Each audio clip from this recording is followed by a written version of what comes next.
Process. Communities stand defenseless against powerful corporate environmental raiders.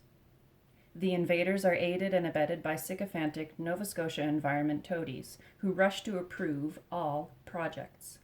Often, plans and approvals are generated in secrecy, and public notice is buried in faraway publications only long after the fact.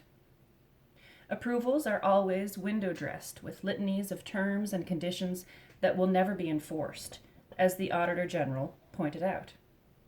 Nova Scotia Environment's mandate is not to protect environment from degradation or the public from noxious health exposures. It is to provide business with the public illusion of environmental responsibility. Operations. Arlington Heights has broken every rule in the book with complete impunity. Terms and conditions dating from 2004 to present have never been met. The proponent has attempted to conceal illegal dumping. Arlington Heights takes full advantage of the fact that Nova Scotia environment inspectors announce pending visits, behave like hometown referees, and do not require adherence to modern best practice disposal protocols. Environment. By government direction, Nova Scotia Environment sees the environment as a resource to be plundered at will.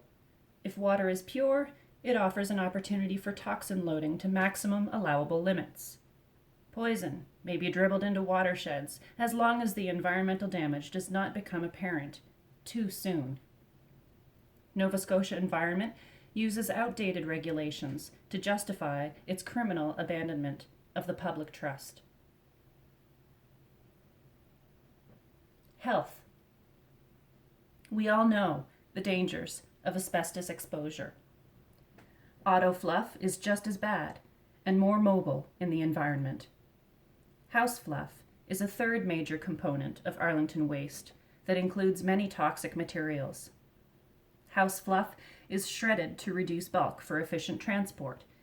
Shredding is the worst thing to do with asbestos waste present in floor tiles, insulation, shingles, etc. Shredding releases free asbestos filaments that contaminate the entire fluff mix.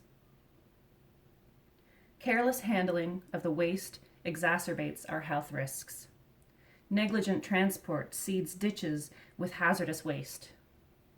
Slipshod disposal routines betray a lack of respect and care for dump employees and citizens.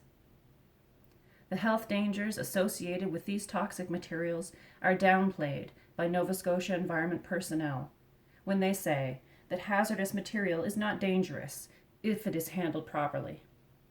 We wonder what millions of mesothelioma patients would have to say about that. Fairness. Arlington Dump has stolen our pristine water, our clean air, and our right to peaceful and safe enjoyment of our lands. This government-sponsored thievery robs the inheritance of future generations. The larceny is a product of cultural discrimination.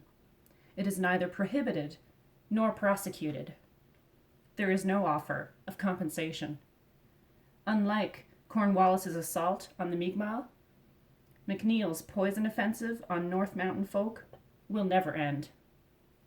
Powerless rural communities are considered expendable, along with the environments they live in. Science. No amount of wishful, dishonest science can overcome the fact that contaminated dump water will filter down the mountain both above and below ground. We call on Nova Scotia Environment to re-examine the evidence and present the evidence publicly. Gravity still works.